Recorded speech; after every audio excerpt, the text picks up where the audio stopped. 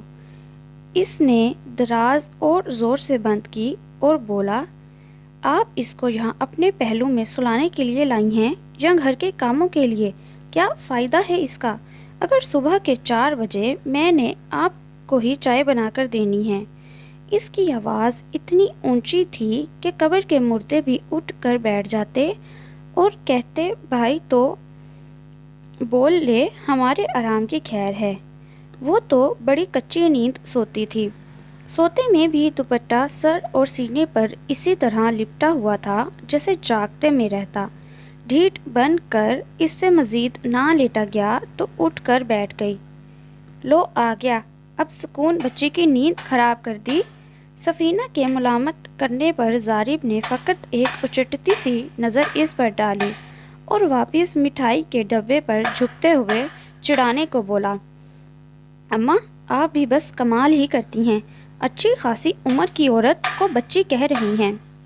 سفینہ نے اس کے کندھے پر ایک ہاتھ جڑا، وہ بیٹھا بھی تو ان کے قریب تھا، اور جتاتے ہوئے بولی، کتنی عمر ہے اس کی جو تم یوں اچھی خاصی عمر پر زور دے کر جتا رہے ہو؟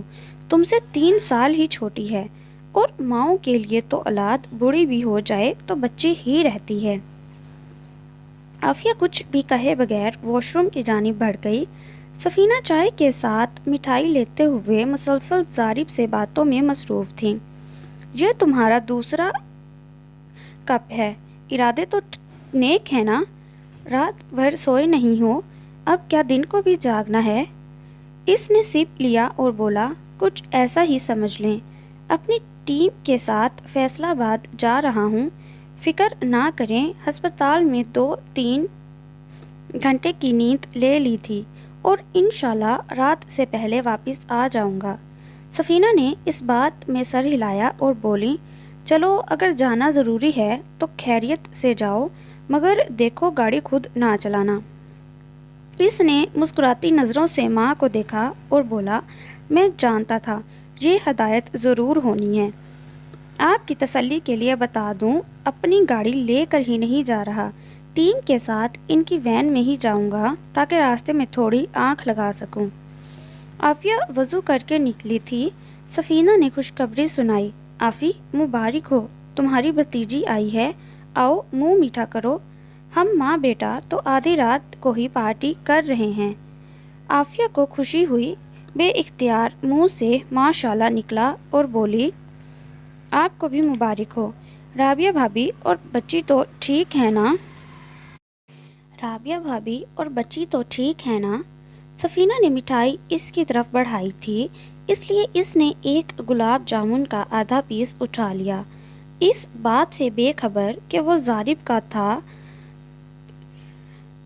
ہاں خیر سے دونوں ٹھیک ہیں، کیس نارمل ہو گیا، اس لیے ڈاکٹر نے اسی وقت چھٹی دے دی، زارب ان کو روانہ کر کے ہی آیا ہے۔ سفینہ تفصیل بتانے لگی۔ زارب اس دوران اٹھ کر وہاں سے چلا گیا تو سفینہ نے عافیہ کو مخاطب کیا، جاؤ ذرا اس کے کپڑے وغیرہ دیکھ لو، پھر سے شور نہ کرے، اس کو ابھی فیصل آباد کے لیے نکلنا ہے۔ عافیہ جی اچھا کہہ کر وہاں سے چل تو پڑی، مگر نہ تو زارب کے کمرے میں داخل ہونے کی جرأت ہوئی، نہ ہی دستک دینے کی، تو وہیں باہر کھڑی رہی۔ چند منٹ بعد ایک دم دروازہ کھلا اور وہ ٹھٹک کر ادھر ہی رک گیا۔ آنکھوں میں حیرت اور حقارت تھی، مگر جس کے لیے تھی اس نے تو نظر اٹھا کر تک نہیں دیکھا تھا۔ جب وہ بولا تو آواز دھیمی اور لہجہ سرد تھا، ویسے کتنا اچھا طریقہ ہے دوسروں کی ضرورتوں کا خیال رکھ کے ان کی زندگی میں اپنی جگہ بنانا، مگر یاد رکھنا اصل مقام کسی کے دل میں جگہ بنانا ہے، اور انفارچونیٹلی دل کی دنیا میں مکرو فریب کامیاب نہیں ہوتے۔ ایک بات تو بتاؤ، تم نے اپنے شوہر سے طلاق مانگ کر لی تھی یا اس نے رحم کھا کر دی تھی؟ وہ وہاں ویسے ہی نظریں جھکا کر خاموش کھڑی رہی تو وہ بولا، چلو نہ بولو، دیکھتے ہیں یہ خاموشی کا دور کب تک چلتا ہے۔ وہ اسے وہیں کھڑا چھوڑ کر اسٹور روم میں چلا گیا۔ تھوڑی دیر بعد استری کا سوئچ آن ہونے کی آواز آئی۔ وہ مرے مرے قدموں کے ساتھ اسٹور کے دروازے تک آئی اور ہمت کر کے آفر کی، میں آپ کے لیے کھانے کو کچھ لا دوں؟ استری کرتے زارب کے ہاتھ ایک پل کو تھمے اور وہ دوبارہ مصروف ہو گئے۔ وہ بولا، عافیہ بی بی، مجھے اپنے کام کرنے کی پرانی عادت ہے، اپنا وقت ضائع نہ کرو اور جاؤ یہاں سے۔ عافیہ نے اپنے منہ پر بڑا تگڑا تھپڑ محسوس کیا تھا۔ شام میں وہ اپنے کام زبردستی فاطمہ سے کروا رہا تھا اور اس کو یوں دھتکار دیا۔ وہ اماں کے کمرے میں واپس جانے کے بجائے بچوں کے کمرے میں آ گئی، نماز پڑھ کر سبق میں دھیان دیا تاکہ زارب کی باتیں اور زارب کا خیال ذہن سے نکل جائے، مگر ذہن میں مسلسل چلنے والے سوال، اگلا سارا دن کپڑوں کا بڑا ڈھیر جو اس گھر میں آتے ہی پہلی رات کو دھویا تھا، اسے استری کرتے احد کا خیال، اماں کے واش روم وغیرہ میں مدد کرتے، یہ خیال ذہن سے چمٹ کر رہ گیا، آخر زندگی کا یہ کون سا موڑ ہے اور آخر کدھر کو جائے گا؟ اگلے آنے والے کئی دن زارب کی تیز طنزیہ نظروں اور زہریلے لفظوں سے بچنے کی کوشش میں آنکھ مچولی کھیلتے گزر گئے۔ اس نے اپنے آپ کو بچوں میں پوری طرح مگن کر لیا تاکہ کوئی اور خیال ذہن اور دل تک رسائی نہ کر سکے۔ ویکینڈ پر فاطمہ کا فون آ گیا، پوتے کا عقیقہ اور ختنے وغیرہ ایک ہی دن کر رہی ہیں، سفینہ سمیت سب گھر والے شریک ہوں۔ اس سلسلے میں گھر پر بحث چل رہی تھی۔ دونوں ماں بیٹا سٹنگ ایریا میں موجود تھے۔ سفینہ ویل چیئر پر تھی، زارب چونکڑا مار کر صوفے پر بیٹھا ہوا تھا۔ آدھی توجہ ہاتھ میں پکڑے فون کی طرف تھی تو آدھی ماں کی طرف، جو کہ کہہ رہی تھی، تم سن بھی رہے ہو کہ میں نے کیا کہا ہے؟ فون سے سر اٹھا کر انہیں دیکھا اور اکتائے ہوئے لہجے میں بولا، سچی میں اماں، آپ کو یہ لگتا ہے کہ میں اس کے ہاتھ تھام کر بازاروں میں خوار ہونے جاؤں گا؟ سفینہ بھی کوئی ادھار نہ رکھنے والی تھی تو بولی، فاریہ کے ساتھ تو بڑے شوق سے جاتے تھے۔ اس نے شکوہ کناں نظروں سے ماں کو دیکھا اور بولا، اس کے ساتھ اس لیے جاتا تھا کیونکہ وہ میری بیوی تھی، اس کو اپنی بات منوانی آتی تھی، وہ کوئی کاٹھ کا الو نہیں تھی۔ اماں، وہ ایک کھری اور ڈٹ جانے والی عورت تھی، آئندہ ایسا مقابلہ نہ ہی کیجیے تو بہتر ہوگا۔ وہ اپنی جگہ سے اٹھا اور وہاں سے چلا گیا۔ سفینہ غصے سے اس کو جاتا دیکھتی رہی۔ وہ جیسے گیا تھا ویسے ہی واپس آیا۔ یہ لے پیسے رکھیں، میں ایک فون اس لڑکی کو دے دیتا ہوں اور اس کو اپنی بہن کی بوتیک پر لے جائے گی۔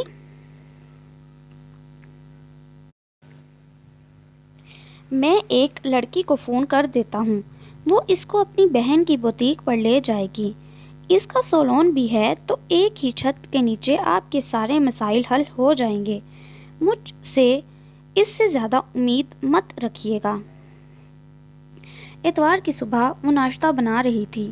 احد ابھی سو رہا تھا اور مصطفیٰ اس کے پاس کچن میں بیٹھا باتیں کر رہا تھا، جبکہ زارب اماں کے کمرے میں آدھا سویا آدھا جاگا موجود تھا۔ جب باہر دروازے پر بیل ہوئی تو وہی دیکھنے گیا۔ واپسی پر ایک نوجوان لڑکی اس کے ساتھ تھی جسے وہ سیدھا اماں کے پاس ہی لایا۔ تعارف دیتے ہوئے بولا، اماں، یہ مائرہ ہے جس کا میں نے آپ کو کل بتایا تھا، اس کی چھوٹی بہن میک اپ آرٹسٹ ہے، یہی عافیہ کو شاپنگ پر لے کر جائے گی۔ اس نے ماں کی آنکھوں میں غور سے دیکھتے اپیل بھی کی کہ خدارا کوئی اعتراض مت ڈھونڈنا۔ سفینہ نے مائرہ کا حال احوال پوچھنے کے بعد انٹرویو لینے کے ساتھ ساتھ اپنی تمام خواہشات گنوا دیں۔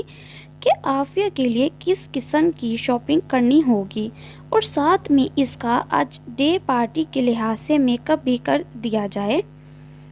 وہ چولہے کے آگے کھڑی پراٹھے پر تیل لگا رہی تھی جبکہ اچانک افتاد آنے پر بکھلا سی گئی۔ مائرہ زور سے گلے ملی اور بولی، ہائے اللہ، آپ تو اتنی کیوٹ سی ہیں۔ تبھی ظریف بھائی نے یوں آپ کو سب سے چھپا کر رکھا ہے، چلیں آپ میرے ساتھ اور بند کریں یہ چولہا۔ وہ ہکا بکا سی اس کی شکل دیکھتی رہ گئی جس نے خود ہی چولہا بند کر دیا اور اسے لے کر کچن سے نکل رہی تھی جب وہ اپنا بازو چھڑواتے بولی، پلیز آپ باہر اماں کے پاس بیٹھیں، ناشتہ بالکل تیار ہے، پہلے ناشتہ کریں پھر کوئی اور بات کرتے ہیں۔ ساتھ ہی مصطفیٰ کو ہدایت دی، مصطفیٰ جان، جاؤ آنٹی کو دادو کے پاس لے جاؤ، میں کھانا لگاتی ہوں۔ مائرہ یک ٹک اس کے چہرے کو دیکھتی رہی، پھر مصطفیٰ سے مخاطب ہوئی، پارٹنرز، کیسا لگتا ہے جب اتنا ہینڈسم دھاسو ابا ہو اور اتنی کیوٹ معصوم سی اماں ہو؟ مصطفیٰ کھل کر مسکرایا تھا مگر بولا، آپ بھی میرے ساتھ ادھر ہی بیٹھ جائیں کیونکہ پری قیمے والے پراٹھے بنا رہی ہیں اور آپ سمجھ لیں کہ آپ کبھی بھی وہ میز کرنا نہیں چاہیں گی۔ مصطفیٰ کے کہنے پر مائرہ تو فوراً اس کے برابر کرسی کھینچ کر بیٹھ گئی جبکہ عافیہ نے گردن موڑ کر نثار ہوتی نظروں سے مصطفیٰ کو دیکھا اور کھانا لگانے لگی۔ قیمے والے پراٹھوں کے ساتھ لسی، رائتا، اچار اور پودینے کی چٹنی تھی جس کے ساتھ سب سے زیادہ انصاف ظریف اور مائرہ نے ہی کیا تھا۔ کھانے کے فوراً بعد اس نے چائے دی۔ چائے پیتے ہی مائرہ نے اسے مزید کوئی مہلت نہیں دی اور ساتھ لے کر فرار ہو گئی۔ چائے کے برتن بھی اماں نے ظریف سے کہہ کر کچن میں رکھوائے۔ وہ برتن رکھ کر پلٹا تو اگلا حکم کر دیا، احد اب کسی بھی وقت اٹھنے والا ہے، جلدی سے اس کا فیڈر وغیرہ تیار کر لو۔ اس نے نظریں گھمائیں اور بولا، فار گاڈ سیک اماں، میں اس کی نیپی ہرگز نہیں بدلوں گا۔ آپ نے اسے کیوں نہیں کہا کہ وہ جانے سے پہلے یہ سب کر کے جاتی؟ سفینہ نے حیرت سے اپنے ہونہار سپوت کو گھورا، کیوں؟ وہی کیوں کرے یہ سب؟ تمہیں کیا مسئلہ ہے؟ تم کیوں نہیں کر سکتے؟ ظریف کے ہونٹوں پر بڑی کمینی سی مسکراہٹ آئی اور اماں کو تپانے کے لیے کہا، کیونکہ ابھی جو 1.5 لاکھ دے کر بھیجا ہے وہ مفت کی روٹیاں توڑنے کے لیے تو نہیں دیا، بچوں کی نیپیاں بدلنے کا ہی ایڈوانس چیک دیا ہے۔ سفینہ حیرت کی زیادتی کے تحت صدمے کا شکار ہوئیں اور بڑی سنجیدگی سے گویا ہوئیں، اگر یہ مذاق تھا ظریف تو بچوں کے سامنے ایسا گھٹیا مذاق آئندہ کبھی مت کرنا۔ ماں کی سنجیدگی دیکھ کر اس کی مسکراہٹ ہنسی میں بدل گئی، فوراً بولا، اماں یہ مذاق ہرگز نہیں تھا اور نہ ہی میں اپنی حق حلال کی کمائی یوں بلا وجہ کی چیریٹی میں دینا پسند کرتا ہوں۔ سفینہ کو غصہ آیا، مگر اس سارے عرصے میں خاموشی سے میں تمہارے طور طریقے دیکھ رہی ہوں اور بڑی اچھی طرح جانتی ہوں کہ تمہارے دماغ میں کیا چل رہا ہے۔ یہ یاد رکھنا، اپنے سب اندازوں میں تم جھوٹے ثابت ہونے والے ہو، پر آفی کے ساتھ اپنا رویہ انسانوں والا رکھو۔ اب اگر شادی کر لی ہے تو اسے اچھے سے نبھاؤ۔ اس نے ماں کی ساری بات سن کر بڑی سنجیدگی سے ان کی طرف گہرائی سے دیکھا، پھر کہنے لگا، اماں بزدل لوگ نہ تو مجھے اچھے لگتے ہیں اور نہ ہی اٹریکٹ کرتے ہیں، اور یہ عورت انتہا کی بزدل پلس چالاک ہے، اور جہاں تک رہی اس سے نکاح کی بات، تو نکاح کی ضرورت تھی سو کر لیا، مگر شادی میں اپنی مرضی کی عورت سے کروں گا، یہ تو آپ کو بہلانے کے لیے کھلونا لایا ہوں۔ اینڈ پر اپنی بات کو خود ہی انجوائے کرتا ہوا زور سے ہنسا۔ تب ہی مصطفیٰ اندر آ کر بتانے لگا، پاپا احد اٹھ گیا ہے اور پری کو ڈھونڈ رہا ہے، میں نے اس کو اس کے کوٹ سے نکالنے میں مدد کی ہے، ابھی اپنا فیڈر پکڑے دروازے کے پاس کھڑا ہے۔ وہ چونک کر مصطفیٰ کی جانب مڑا اور زبان پر آنے والے سوال کو دبا کر اس کے پیچھے باہر آیا۔ احد اپنے کمرے کے دروازے میں کھڑا ہو کر کچن کی جانب امید بھری نظروں سے دیکھ رہا تھا۔ ابھی وہ چلتا نہیں تھا، کھڑا بھی سہارے سے ہوتا تھا۔ ظریف نے مسکراتے ہوئے آگے بڑھ کر اس کو گود میں اٹھانا چاہا۔ جواب میں احد نے پرجوش احتجاج کرتے ہوئے اس کی گود میں آنے سے انکار کر دیا، بلکہ ہاتھ میں پکڑے فیڈر سے ظریف کو مارنے کی کوشش کی۔ اوے میرے ہٹلر، کبھی تو اچھے موڈ میں ملا کرو، اٹھتے ہی سر قلم کرنے کو تیار ہوتے ہو۔ احد نے پھولے ہوئے منہ سے باپ کی بات سنی، پھر نیچے بیٹھ کر رینگتا ہوا کچن کے کھلے دروازے کے درمیان جا کر بیٹھ گیا۔ اندر غور سے دیکھنے کے بعد اسپیکر پھاڑ کر رونا شروع ہو گیا۔ سارا ماجرا ظریف کی سمجھ میں نہ آیا تو مصطفیٰ سے مدد لی۔ یہ کیا ڈھونڈ رہا ہے؟ مصطفیٰ نے ایک نظر باپ کو دیکھا اور بولا، بتایا تو ہے کہ پری کو ڈھونڈ رہا ہے۔ ظریف کی خاک سمجھ میں آیا، پوچھا، پری کون؟ مصطفیٰ نے اپنے ماتھے پر ہاتھ مارا، پاپا یار، پری آپ کی وائف، اور کون؟ ظریف نے چونک کر بیٹے سے پوچھا، تمہیں کس نے کہا کہ میری وائف ہے؟ مصطفیٰ نے باپ پر ایسی نظر ڈالی جیسے اس کی دماغی حالت پر شبہ گزرا ہو۔ دادوں نے بتایا تھا، اور کون بتائے گا؟ وہ با آواز بلند بڑبڑایا، ایک تو یہ دادو بھی نا۔ سنو، اس عورت کا نام عافیہ بی بی ہے، پری وری نہیں۔ مصطفیٰ نے باپ کی جھنجھلاہٹ پر غور ہی نہ کیا، بڑے تحمل سے بولا، ہاں مجھے علم ہے، یہ تو میں نے ان کا نک نیم رکھا ہے، جیسے وہ مجھے مصطفیٰ جان کہتی ہیں، میں ان کو پری جان کہتا ہوں۔ ظریف نے آگے بڑھ کر غصے سے احد کو اس کے ہزار احتجاج کے باوجود گود میں لیا۔ حد ہو گئی ہے، یعنی 1.5 ہفتے میں ہی یہ عورت میری اولاد کو شیشے میں اتار چکی ہے، اور میری ماں تو پہلے ہی فدا تھی۔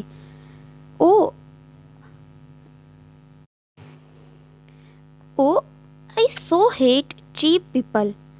احد کو اس نے جذبات میں آ کر اٹھا تو لیا، مگر اگلے 2 گھنٹوں کے دوران اس چھٹانک بھر کے بچے نے اپنے باپ کو چھٹی کا دودھ یاد کروا دیا تھا۔ جب تک مائرہ اس کو چھوڑ کر گئی، ظریف کی برداشت کا گراف آؤٹ آف کنٹرول ہو چکا تھا۔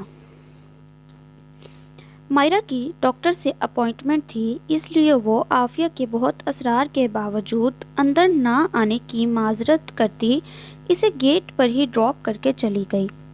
عافیہ نے حالانکہ چادر اوڑھی تھی، مگر پھر بھی جھجک رہی تھی۔ ابھی اس کو بچوں کو بھی تیار کرنا تھا۔ اس نے تو بہت کہا کہ کپڑے وغیرہ لے جا کر خود ہی گھر پر تیار ہو لے گی، مگر مائرہ اور اس کی بہن کو اماں کی طرف سے خاص ہدایت نامہ ملا تھا، ڈے ٹائم فنکشن کے لیے میک اپ کروا کر اس کو پوری طرح تیار کر کے آنے دیا جائے۔ ابھی اس نے بلو اور اسکن امتزاج کے ہلکے مگر انتہائی نفیس کام والا لانگ گاؤن ٹائپ شرٹ پہنا ہوا تھا، بال کھلے چھوڑ کر پرومنگ کی ہوئی تھی، دونوں ہاتھوں میں چوڑیاں، پیروں میں چھوٹی سی ہیل۔ مگر سب سے بڑی تبدیلی میک اپ تھا، جو اپنی آج تک کی ہوش مند زندگی میں وہ پہلی بار اس طرح تیار ہوئی تھی۔ اماں کے کہے کے مطابق 2-4 بھاری مگر گھر میں پہننے والے کپڑے بھی مائرہ لوگوں نے اپنی مرضی سے لے کر دیے، جبکہ اس نے اپنی مرضی سے مصطفیٰ، احد اور اماں کے لیے شاپنگ کی تھی۔ بچوں کی چیزیں لیتے ہوئے آنکھیں بار بار بھیگتی رہیں۔ سارا سامان اٹھائے گیٹ بجایا، خان بابا اس کو دیکھتے ہی شروع ہو گئے، شکر ہے بیگم صاحبہ آپ آ گئیں، چھوٹا بابا نے صاحب کو بہت تنگ کر دیا ہے، صاحب بڑے غصے میں اس کو لیے گھوم رہا ہے، جلدی سے اندر جائیے۔ اس کے قدموں میں خود بخود تیزی آ گئی ہال کے دروازے میں داخل ہوتے ہی احد کے رونے کی آواز کانوں میں پڑی۔ ہاتھ میں پکڑے سارے بیگز وہیں دروازے کے پاس پھینک کر اندر کی جانب گئی جدھر سے احد کے رونے کی آواز آ رہی تھی۔ زارب کے کمرے میں سارے کھلونے بکھرے پڑے تھے۔ ٹی وی پر کوئی کارٹون مووی لگا کر احد کی توجہ اس طرف کرنے کے لیے آواز خاصی اونچی کر رکھی تھی، پر احد اسی طرح بلک بلک کر رو رہا تھا جیسے دنیا میں اس سے زیادہ اچھا کوئی اور کام نہ ہو۔ عافیہ پر نظر پڑتے ہی زارب نے غصے سے لب بھینچ لیے اور انتہا کی سرد نگاہوں سے اس کو دیکھا کہ عافیہ کو اپنی ریڑھ کی ہڈی میں سرد لہر دوڑتی محسوس ہوئی، پر وہ رکی نہیں۔ آگے بڑھ کر زارب کی گود سے احد کو لے لیا۔ اے میرا شہزادہ بیٹا، ماں صدقے جائے، اتنا روتے ہیں؟ احد کو گود میں لے کر والہانہ اس کو پیار کرتے ہوئے وہ سب کچھ بھول چکی تھی، اپنا روپ سجا سنورا سراپا، زارب کا غصہ اور اس کی گھورتی نگاہیں۔ اس کو یاد رہا تو احد اور اس کی رو رو کے سوجی ہوئی آنکھیں، اس کا ہچکیاں لیتا وجود، اس کے چہرے، ہاتھوں اور سر پر بوسہ لیتے ہوئے اس کو اپنے ساتھ لگاتار گرتے آنسوؤں کا احساس تک نہ ہوا۔ احد اس کی آواز سنتے ہی چابی کے کھلونے کے جیسے چپ کر گیا، بار بار شک سے اس کے میک اپ لگے چہرے کو دیکھتا، مگر جب وہ بولتی تو اس کے ساتھ لگ جاتا۔ احد کو شک سے نکالنے کے لیے اس نے ایک دفعہ بھی نہ سوچا، اس کو گود میں لیے ہی واش روم میں جا کر منہ دھو لیا۔ جب اس نے تولیے کے ساتھ چہرہ خشک کرنے کے بعد بھری ہوئی آنکھوں سے احد کو دیکھا، جا کاکا کہا تو پہلی مرتبہ احد مسکرایا۔ تولیے میں اپنے آنسو اچھی طرح جذب کر لینے کے بعد اس نے احد کا منہ دھویا اور واش روم سے باہر آ گئی۔ ٹی وی اب بند ہو چکا تھا، ہر طرف خاموشی اور سکوت تھا۔ زارب بھی منظر سے غائب ہو چکا تھا۔ عافیہ نے دل ہی دل میں شکر کا سانس لیا، بیڈ پر رکھا احد کا فیڈر پکڑا اور اماں کے کمرے میں آ گئی، جہاں دادی پوتا پریشان سی شکلیں بنائے بیٹھے تھے۔ اسے دیکھتے ہی کھل اٹھے۔ مصطفیٰ فوراً بولا، تھینکس ٹو اللہ کہ پری آپ آ گئی ہیں، ورنہ آج تو خیر نہیں تھی۔ اس احد کے بچے نے پاپا کے ساتھ اچھا نہیں کیا اور مجھے نہیں لگتا کہ اب اس کی وجہ سے ہم لوگوں کو فاطمہ دادو کے شہر وہ اپنے ساتھ لے کر جائیں گے۔ مصطفیٰ اس کو مطلع کر رہا تھا۔ سفینہ نے حیرت سے سر تاپا اس کا جائزہ لیا اور بے ساختہ پوچھا، بیوٹی پارلر نہیں گئی ہو؟ اس نے ایک نظر ان پر ڈالی، پیروں میں پڑے جوتے اتارے اور بیڈ پر بیٹھ کر احد کے منہ میں فیڈر دیا، ساتھ ہی رونا بھی نئے سرے سے شروع کر دیا۔ سفینہ نے فکر مندی سے پوچھا، کیا زارب نے کچھ کہہ دیا ہے؟ ایک ہاتھ سے آنسو پوچھتے اس نے نفی میں سر ہلایا، مگر آنسو رکنے کے بجائے بھل بھل بہہ رہے تھے۔ تو رو کیوں رہی ہو؟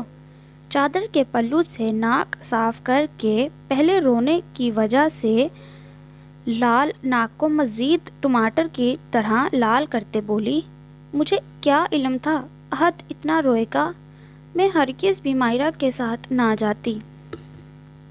زندگی میں جو انسان مجھ سے سب سے زیادہ پیار کرتا ہے، میں نے اس کو ہی اتنا رلا دیا، بلکہ مجھے پتا ہی کب تھا کہ کوئی مجھ بد نصیب سے بھی پیار کرتا ہوگا۔ مجھے تو آج تک یہی لگا کہ میں ہوں ہی بہت بدصورت بد سیرت کہ کسی بھی رشتے کو اور انسان کو میرے اندر اچھی بات نظر ہی نہیں آتی جو وہ مجھے کسی قابل سمجھے۔ پر اماں آپ گواہ ہیں نا، یہ چھوٹا سا بچہ صرف میرے لیے رویا ہے۔ اگر آئندہ کبھی میں اس کے بغیر کہیں جاؤں تو مجھے کالے چور سے ماریے گا۔ اصل مجھے جانا ہی نہیں چاہیے تھا، مجھے کپڑوں کی ضرورت نہیں، ایویں میں نے اتنا خرچہ کرایا، حالانکہ مجھے اپنا منحوس سایہ لے کر وہاں امتیاز بھائی کی بیوی اور بیٹے کو ملنے جانا ہی نہیں چاہیے۔ فضول میں میری بھابھی مجھے وہاں دیکھ کر کوئی نہ کوئی شوشہ چھوڑے گی تو بھلا میں کیا کروں گی؟ میری کون سی اس شہر کے ساتھ اچھی یادیں جڑی ہیں جو یوں شوق سے جا رہی ہوں؟ اوپر سے انہوں نے ادھر جا کر میری شکل کو ایک نظر بھی بیزاری سے دیکھا تو ساری کہانی سارے مجمع میں کھل جانی ہے۔ میں ادھر ہی ٹھیک ہوں، آپ ان کو بول دینا اکیلے ہی چلے جائیں۔ اپنی بات پوری کر کے سفینہ کو کچھ کہنے کا موقع دیے بغیر احد کو لیے وہاں سے اٹھ کر چلی گئی۔ مصطفیٰ جو اس کو بڑے غور سے دیکھ اور سن رہا تھا، اس کے جاتے ہی بڑی پیاری شکل بنا کر دادی سے کہنے لگا، دادو اگر پری نہیں جائیں گی تو میں بھی نہیں جانا چاہتا، پاپا کو جانے دیں۔ فکر مند بیٹھی سفینہ کی ہنسی نکل گئی۔ مصطفیٰ کو بے اختیار پیار کیا۔ جاؤ دیکھو دوسرے کمرے میں جا کر رو تو نہیں رہی، اس کو بولو نہیں جانا تو ٹھیک ہے پر رونا بند کرے، پاگل لڑکی۔ مصطفیٰ بڑی بردباری سے گردن ہلاتا باہر اسے ڈھونڈنے آیا تو وہ اسٹور روم میں اپنے پہننے کے لیے گھر والے کپڑے نکال رہی تھی۔ یہ کپڑے کیوں نکال رہی ہیں؟ اس نے مڑ کر مصطفیٰ کو دیکھا اور بتایا، چینج کروں گی، آپ احد کے پاس 2 منٹ بیٹھو، میں ابھی آتی ہوں۔ مگر مصطفیٰ کا جواب اسے اپنی جگہ ساکت کر گیا۔ نہیں پلیز چینج مت کریں، آپ اتنی پیاری لگ رہی ہیں، اصلی والی پری، اور آپ کے بال بالکل ریپنزل جیسے ہیں۔ ریپنزل لیٹ ڈاؤن یور ہیئر۔ اپنی دونوں باہیں کھول کر گول گھومتے ہوئے اونچی اونچی آواز میں گانے لگا، پھر اپنے ہاتھوں میں اس کے کمر سے نیچے لہراتے گھنے بالوں کو پکڑ کر دائیں بائیں لہراتے ہوئے وہی لائن بولے جا رہا تھا، Rapunzel Rapunzel let down your here's.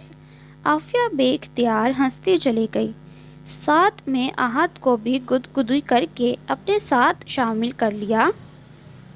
Zarif کا دماغ بہت الجھا ہوا تھا، باہر بھی وہ اسی لیے نکل گیا تھا کہ اپنے جذبات پر بند باندھ لے، اس سے پہلے کہ کچھ بہت ہی الٹا سیدھا بول جاتا۔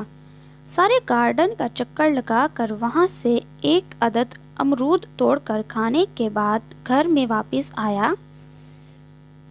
ریپنزل Rapunzel let down your here's, ایک آواز تو کلیئرلی وہ پہچان سکتا تھا، مصطفیٰ کی تھی۔ دوسری کو جاننے کی خاطر اس کے قدم بے اختیار اسٹور روم کی طرف گئے۔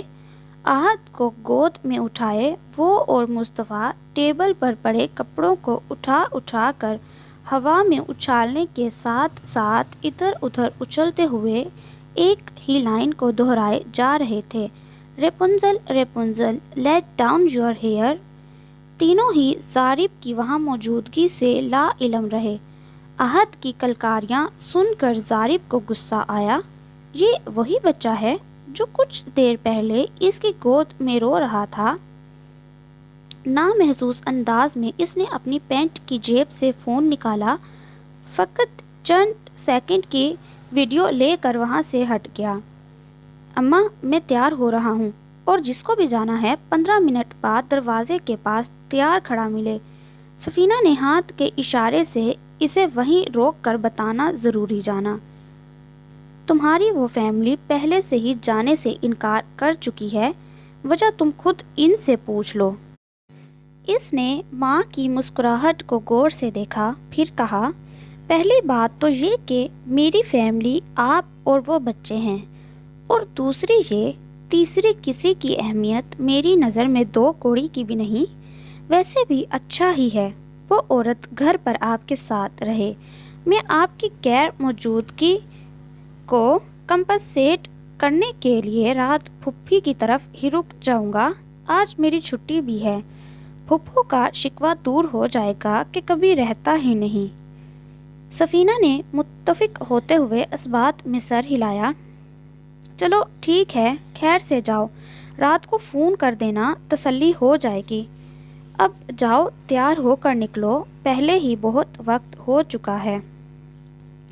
جب تک وہ گھر میں موجود رہا عافیہ اس کے سامنے نہیں آئی پہلے مصطفیٰ سے کنفرم کروایا کہ پاپا گھر سے نکل چکے ہیں، پھر اوپری منزل سے احد کو لے کر نیچے اماں کے کمرے میں آئی جو ویل چیئر پر بیٹھی کوئی کتاب دیکھ رہی تھی۔ اماں، یقیناً پیٹ میں چوہے دوڑ رہے ہوں گے، بس جلدی سے اپنی مرضی بتائے کیا کھانے کا موڈ ہے، ابھی بنا کر لے آتی ہوں۔ ویسے اپنے طور پر میں نے ایک فٹافٹ چیز سوچی ہے، بریڈ کے سلائس پر کیچپ اور جو قیمہ بنا پڑا ہے اس کے اوپر چیز ڈال کر ٹوسٹی ٹائپ کی کوئی چیز بنا لاتی ہوں، کیا خیال ہے؟ سفینہ نے کتاب پر سے نظر ہٹا کر احد کو دیکھا جسے آفی نے بیڈ پر بٹھایا تھا۔ اس کے ہاتھ میں امرود تھا جس کے ساتھ وہ اپنے سامنے والے 2 دانتوں کی مدد سے کھیل رہا تھا۔ پھر کہنے لگیں، بیٹا جی جو مرضی بنا لو، میں بسم اللہ کر کے کھا لوں گی، اور تمہارا بیٹا تو چیز ٹوسٹی کا ویسے ہی دیوانہ ہے۔ وہ حکم ملتے ہی وہیں سے کچن کو مڑ گئی۔ 20 منٹ بعد چاروں افراد چھوٹا سا دسترخوان بچھائے کھانا کھا رہے تھے۔ جب کھانے کے بعد عافیہ برتن وغیرہ اٹھا کر کام نپٹا چکی تو احد اور مصطفیٰ کو کلر اور کاپیوں میں مصروف کر کے خود سفینہ کی چیئر کی پشت جانب کھڑی ہو کر ان کی چٹیاں کھول کر دھیرے دھیرے کنگھی کر رہی تھی۔ تب سفینہ کے دل کی بات زبان پر آئی، آفی جی، وہ جو کپڑے آج نئے لائی ہو ان میں سے کوئی جوڑا پہننے کے بجائے یہ پرانے والا سوٹ کیوں پہن لیا؟ ان کے سر میں کنگھی کرتے عافیہ کے ہاتھ ایک لمحے کو تھم گئے۔ اماں، کپڑوں سے کیا فرق پڑتا ہے، ویسے بھی یہ جوڑے نئے ہی تو ہیں۔ سفینہ نے اس کا ہاتھ پکڑ کر اسے اپنے سامنے کیا اور آنکھوں میں دیکھتے ہوئے بڑے دھیمے انداز میں سمجھاتے ہوئے شروع ہوئیں، بیٹے، ہماری سماعتیں اس قدر کمزور ہیں کہ کوئی بہت چیخ چلا کر بھی اپنا موقف بتا رہا ہو تو نہ ہی ہارڈلی سن پاتے ہیں یا سننے کو تیار ہوتے ہیں، اور ایسے ماحول میں اگر تم یہ خیال کرو کہ کوئی تمہاری خاموش مگر خوبصورت احساس اور محبت کرنے والی زبان سمجھ جائے گا تو میرے خیال میں تم خود کو دھوکہ دینے والی بات کر رہی ہو، اور بیٹے جو آپ کا حق ہو اس کو یوں ہی نہیں چھوڑ دینا چاہیے، نہ اس سے غفلت برتنی چاہیے۔ میری ساری زندگی کا مقصد یہ ہے کہ تم یہ سمجھ لو آیا کہ ضارب تمہارے ساتھ شاپنگ پر نہیں گیا، تمہیں پوری طرح اگنور بھی کر رہا ہے، میرے سامنے بڑی نامناسب باتیں سنا جاتا ہے تو ظاہر ہے تمہیں بھی سناتا ہوگا۔ اس سب کے باوجود تمہارے اور اس کے درمیان تعلق تو قائم ہو چکا ہے، تم اس کے نکاح میں ہو جسے اس نے اپنی مرضی سے کیا، اس کی شرعی اور قانونی بیوی ہو۔ اس گھر میں تمہاری حیثیت بڑی مستحکم ہے اور رہے گی، چاہے میں زندہ رہوں یا نہ۔ میرا بیٹا تمہیں کبھی اس گھر سے بے دخل نہیں کرے گا، کیونکہ اس کی تربیت میں شامل نہیں کہ وہ کسی کے ساتھ ایسی کوئی زیادتی کر جائے۔ ہو سکتا ہے تمہارے حقوق پورا کرتے رہے، مگر بیٹی تمہاری اصل منزل تو اس کا دل ہے، اور اپنی 16 سالہ زندگی بھی اس کی خاموش خدمت میں گزار دو گی نا؟ اپنی 100 سالہ زندگی بھی اس کی خاموش خدمت میں گزار دو گی نا تو تمہارا شوہر کبھی بھی تمہاری طرف مائل نہیں ہوگا۔ جانتی ہو کیوں؟ کیونکہ اس نے 8 سال ایک عورت سے محبت کی ہے جو اس کے پل پل کا حساب رکھتی تھی، کہاں سے آ رہا ہے، کہاں جا رہا ہے، کیا پہنے گا، کیا کھائے گا، ہر چیز کا فیصلہ وہ کرتی تھی۔ یہ اس کو اس لیے یہ سب کرنے کی اجازت نہیں دیتا تھا کیونکہ یہ اس سے ڈرتا یا دبتا تھا، بلکہ وہ اس سے محبت کرتا تھا۔ بیٹے، ہر انسان کی ایک الگ فطرت ہے۔ کئی مرد انہی باتوں کی وجہ سے اکتا کر شادیاں ختم کر دیتے ہیں کہ انہیں حد سے زیادہ پابندیاں پسند نہیں۔ وہ جو سر جھکا کر صرف سن رہی تھی پہلی دفعہ بولی، اماں ایسا بھی تو ہو سکتا ہے نا کہ سب سے بڑی وجہ ہی محبت ہو۔ جہاں محبت ہو وہاں ناگوار باتیں اور عادتیں بھی اچھی لگتی ہیں، اور جہاں محبت ہی نہ ہو وہاں سچی اور جائز بات بھی ناگوار لگے۔ اماں بڑے غور سے اس کو دیکھتے ہوئے پڑھ رہی تھیں، سمجھانا ضروری جانا۔ آفی بیٹے، میاں بیوی کا رشتہ بڑا ہی عجیب رشتہ ہے۔ یہ خون کے رشتوں جیسا نہیں ہے کہ چاہے مرنا جینا تک ختم کر لو مگر رشتہ پھر بھی سلامت رہے۔ اور دوسری بات یہ ہے بیٹا، رشتہ چاہے کوئی بھی ہو، میاں بیوی کا، ماں بیٹی کا، یا بہن بھائی کا، یا دوست کا رشتہ ہمیشہ تب ہی قائم اور مضبوط ہوتا ہے جب آپ اس پر محنت کرتے ہو، اپنے ہونے کا احساس دلاتے ہو، کسی کے لیے کھڑے ہوتے ہو۔ عافیہ کے آنسو خاموشی سے اپنا کام کرنے لگے تھے۔ بڑی دھیمی آواز میں بولی، اماں میں نے 7 سال ایک ایسے رشتے پر کام کیا، دن رات خون دے کر پالا، اپنا آرام سکون تیاگ دیا، مگر حاصل کیا ہوا؟ نہ عزت، نہ تحفظ، نہ محبت۔ ماتھے پر بانجھ پن کا داغ، ترس و حقارت بھری نظریں، در بدری۔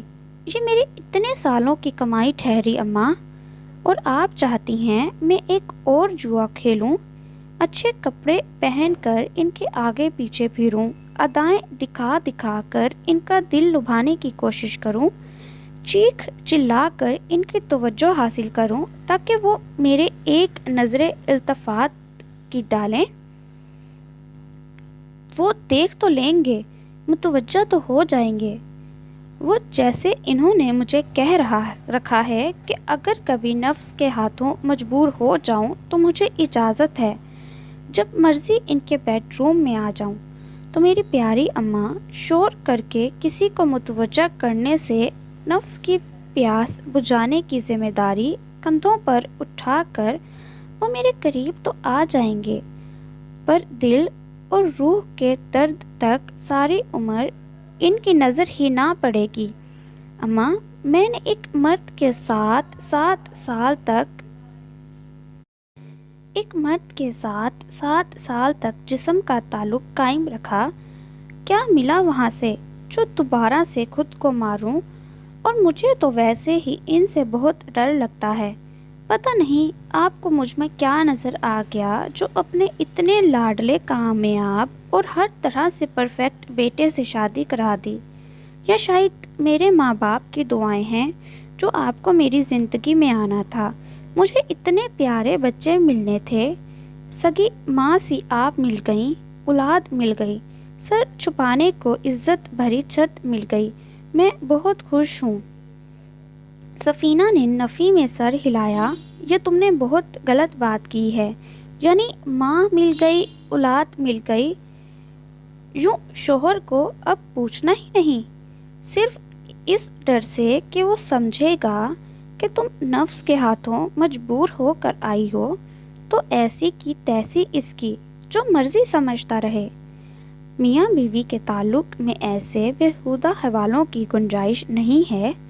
اس نے ایک غلط بات کر دی تو اس کا یہ مطلب نہیں کہ تم اب ساری عمر پلو سے باندھ کر رکھو اور شوہر سے دور بھاگتی پھرو۔ اور جہاں تک تم نے اپنی پہلی شادی کا حوالہ دیا، تو بیٹا ایک بات یاد رکھنا، جیسے رزق کمانے کے لیے انسان محنت ضرور کرتا ہے مگر ملتا اوپر والے کی مرضی سے ہے، جو آپ کے نصیب کا ہے آپ کو وہی ملنا ہے۔ اس طرح کون آپ کی زندگی میں آئے گا اور کون جائے گا، اس کا اختیار ہمارے بس میں نہیں، یہ سب انسان کی طاقت اور پہنچ سے باہر کی بات ہے۔ دوسرا، جہاں تک بات رہی اچھائی جو تم نے پہلے شوہر سے کی، اس کے بدلے کیا ملا، تو بیٹے پنجابی کی ایک کہاوت ہے جس کا مفہوم یہ ہے، سانپ کو ساری عمر بھی دودھ کے پیالے پلاتے رہیں وہ کبھی آپ کا نہیں بنتا۔ اس کو جب بھی موقع ملے وہ آپ کو ڈنک مار ہی دیتا ہے، مگر آپ کی اچھائی کا صلہ دینے والی ذات اللہ تبارک و تعالیٰ کی ہے۔ سن رہی ہو نا میری بات؟ میں تمہیں ہرگز اجازت نہ دوں گی کہ تم کبھی میرے بیٹے اور بچوں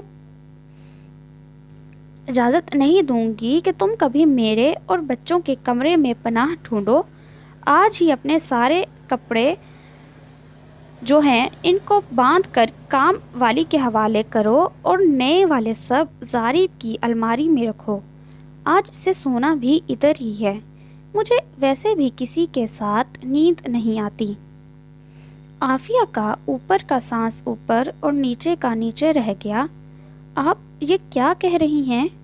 سفینہ نے اس کے اڑے ہوئے رنگ کو دیکھا اور پہلے سے بھی زیادہ زور دے کر اپنی بات کی۔ وہی کہہ رہی ہوں جو تم نے سنا ہے۔ آج بلکہ ابھی سے اس کمرے میں شفٹ ہونا ہے، یہ میرا حکم ہے۔ عافیہ نے خشک ہونٹوں پر زبان پھیرتے ہوئے آنسو پیچھے دھکیلے۔ ایسا خوفناک حکم دینے سے بہتر ہے اپنے ہاتھوں سے میری گردن مروڑ دیں۔ موت کے منہ میں کیوں بھیج رہی ہیں؟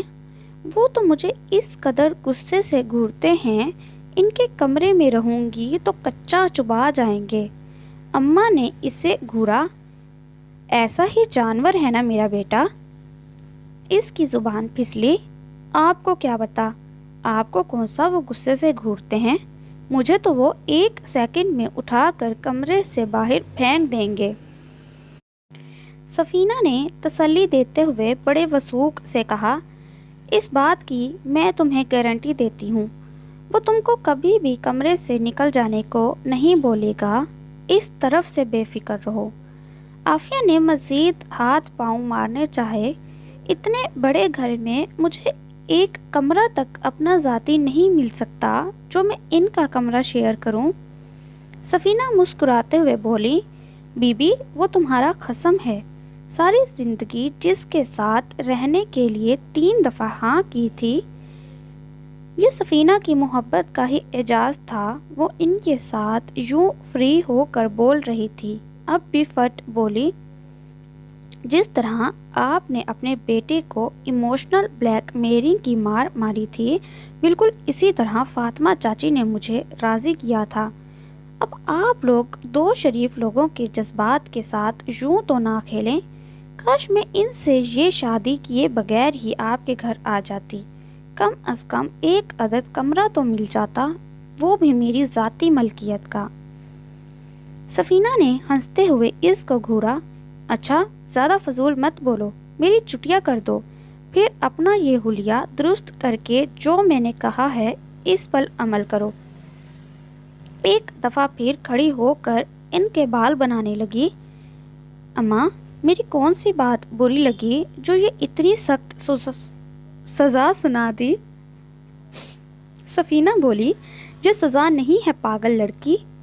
اب وہ کیا کہتی کہ تمہارا شوہر بڑے صاف لفظوں میں جتا چکا ہے کہ شادی اپنی مرضی سے کرے گا۔ رات کو مصطفیٰ کے جاگنے تک وہ اس کے پاس لیٹی اسے کہانی سناتی رہی۔ احد بھی اس کے ساتھ ہی لیٹا تھا، مگر اس کی ساری توجہ عافیہ کے نئے جوڑے پر لگے بٹنوں کی جانب تھی۔ جب تک کہانی ختم ہوئی دونوں بھائی کھراٹے بھر رہے تھے۔ باہر آ کر اماں کو ان کی دوا دودھ کے ساتھ دینے کے بعد ان کے ساتھ مل کر ایک ڈرامہ دیکھنے بیٹھ گئی۔ 9:30 بجے تک تو اماں خاموش رہیں، پھر بول پڑیں، چلو آفی میرا ٹی وی بند کرو، مجھے نیند آ رہی ہے، اپنے کمرے میں جا کر دیکھ لو۔ بیچاری سی شکل بنا کر بولی، آپ کو اکیلا تو نہیں چھوڑ سکتی ہوں، رات کو اگر کسی چیز کی ضرورت پڑی تو؟ سفینہ نے اینک اتار کر سائیڈ دراز پر رکھی اور اطمینان سے بولی، کمرے میں انٹرکام ہے، جب ضرورت ہوگی تب بلا لوں گی، چلو شاباش، اچھے بچے بحث نہیں کرتے۔ گیٹ کے باہر گاڑی روک کر اس نے ہارن پر ہاتھ رکھا، چہرے پر تشویش کی گہری چھاپ تھی۔ ارادہ تو اس کا شیخو پورہ میں آج رات رکنے کا تھا، مگر صفا 10 بجے کے قریب اس کو ایک انجان نمبر سے عجیب سی کال موصول ہوئی۔ جو کہ ایک طرح سے کوئی اتنی بھی نئی اور عجیب بات نہ تھی، کیونکہ جس کام سے وہ منسلک تھا وہاں کئی طرح کے لوگوں سے اس کا واسطہ پڑتا، مگر وہ پھر بھی رات رکنے کا ارادہ بدل کر گھر آ گیا۔ چوکیدار نے دروازہ کھول دیا۔ رات کے 2:15 کا وقت تھا۔ گھر کی ساری بتیاں گل تھیں سوائے ہال کے۔ چابی گھما کر دروازہ کھولنے کے دوران اس نے کوشش پوری کی کہ کوئی آواز پیدا نہ ہو۔ دبے پاؤں اماں کو ایک نظر دیکھا، پھر سیدھا اپنے کمرے کی جانب بڑھ گیا۔ دروازہ کھولتے ہی احساس ہوا کہ نہ صرف ہلکی سپیڈ پر پنکھا چل رہا تھا بلکہ نائٹ بلب بھی جل رہا تھا، جس کی روشنی میں اس کو اپنے بیڈ پر کسی وجود کا احساس ہوا۔ فوراً مین لائٹ جلائی۔ سامنے نظر آنے والا منظر ضارب کو اچھا خاصا چکا گیا۔ نائٹ گرے اور کالے رنگ کی نائٹی میں ایک ہاتھ گال کے نیچے اور دوسرا پہلے بازو پر، لمبی ڈھیلی ڈھالی چوٹی ناگن کی طرح بل کھا کر سرہانے کے آس پاس ڈھیر تھی۔ دوپٹہ جو کہ اب تک وہ اس کے سینے اور سر کے گرد لپٹا دیکھتا رہا، اس وقت سائڈ ٹیبل پر رکھا تھا۔ وہ احد کی جانب کروٹ لیے سو رہی تھی، جو کہ لاپرواہ اور شہنشاہی انداز میں دونوں بازو اور ٹانگیں پھیلا کر منہ زور سے بھینچے مزے سے سویا تھا۔ بے اختیار ضارب نے آگے بڑھ کر اس کے ماتھے پر پیار کیا۔ ڈریسنگ میں جا کر کپڑے بدلے، واپس آ کر ایک دفعہ پھر سے بیڈ کا جائزہ لیا۔ کنگ سائڈ بیڈ پر وہ دونوں بالکل درمیان میں ایسے سوئے تھے کہ نہ اس طرف جگہ نہ اس طرف جہاں وہ لیٹ سکتا، اور احد کی طرف تو وہ لیٹنا بھی نہیں چاہتا تھا۔ کچھ سوچ کر اگلا اسٹیپ لیا۔ اس کو اپنے کان کے بالکل قریب دھیمی اور نرم آواز سنائی دی، عافیہ۔ عادت کے مطابق فوراً ہی منہ سے نکلا، جی۔ اس کی آنکھیں ابھی بھی بند تھیں۔ سنو، ذرا احد کو ایک سائڈ پر کر دو، میں نہیں چاہتا کہ سوتے میں کہیں اس کو میرا ہاتھ وغیرہ لگ جائے۔ اب کی بار عافیہ نے پٹ سے آنکھیں کھولیں۔ وہ اس کے قریب بیٹھا تھا۔ اس کے چہرے کو دیکھتے ہی عافیہ کی زبان سے بے اختیار سوال نکلا، آپ کیوں آ گئے؟ آپ کو تو وہاں رات رہنا تھا۔ وہ جو فون پر آئے ہوئے میسج دیکھ رہا تھا تب کر بولا، اگر ادھر بیٹھا میں تمہیں اتنا برا لگ رہا ہوں تو کیا واپس چلا جاؤں، اور کہو گی تو زندگی کی باقی ساری راتیں بھی کہیں باہر ہی گزار آیا کروں گا۔ وہ انتہا کا سنجیدہ لگ رہا تھا۔ عافیہ چونکی، تھمی اور آنکھیں پھاڑ کر اسے دیکھنے لگی۔ یہ وہ ضارب نہیں تھا جو صبح گھر سے گیا تھا، جس کے ساتھ وہ اس گھر میں آئی تھی۔ یہ کوئی اور ہی ضارب تھا۔ اپنا دوپٹہ ڈھونڈتے ہوئے پوچھنے لگی، اگر ہماری موجودگی سے آپ ڈسٹرب ہیں تو کیا اور میں اور احد دوسرے کمرے میں چلے جائیں؟ ضارب نے اب کی بار سے اس عورت کو غور سے دیکھتے پوچھا، جانے کی بات گئی بھاڑ میں، پہلے یہ بتاؤ اپنی مرضی سے یہاں سوئی ہو کہ اماں کے کہنے پر؟ اماں کے نام پر عافیہ کی آدھی مشکل آسان ہو گئی۔ فوراً صفائی دینے لگی، دیکھیں میں نے بہت انکار کیا تھا مگر انہوں نے میری ایک نہیں سنی، مگر پلیز آپ ان سے ناراض مت ہوئیے گا، میں ابھی ہی یہاں سے چلی جاتی ہوں۔ وہ اپنی جگہ سے اٹھنے لگی تھی مگر ضارب کی مضبوط گرفت نے اس کا ارادہ پورا نہ ہونے دیا۔ تم نے اپنی ساری زندگی دوسروں کے حکم ہی مانے ہیں، تو پھر اب کیا مسئلہ ہے؟ میری تو چھوٹی سی ریکویسٹ ہے، کوئی حکم بھی نہیں، بس اس بچے کو سائڈ پر کر دو تاکہ میں سو سکوں۔ وہ اس کو بتا نہ سکی کہ اس بچے کو میں نے درمیان میں رکھا ہی اپنے تحفظ کے لیے ہے، تو سائڈ پر کیسے کر دوں؟ مگر ضارب کے چہرے پر نظر آنے والی سنجیدگی نے کچھ بھی کہنے کی ہمت نہ دی۔ احد کو تھوڑا آگے کر کے خود بھی آگے ہو گئی۔ اب ضارب کے لیے بہت کافی جگہ بن گئی۔ وہ خود کو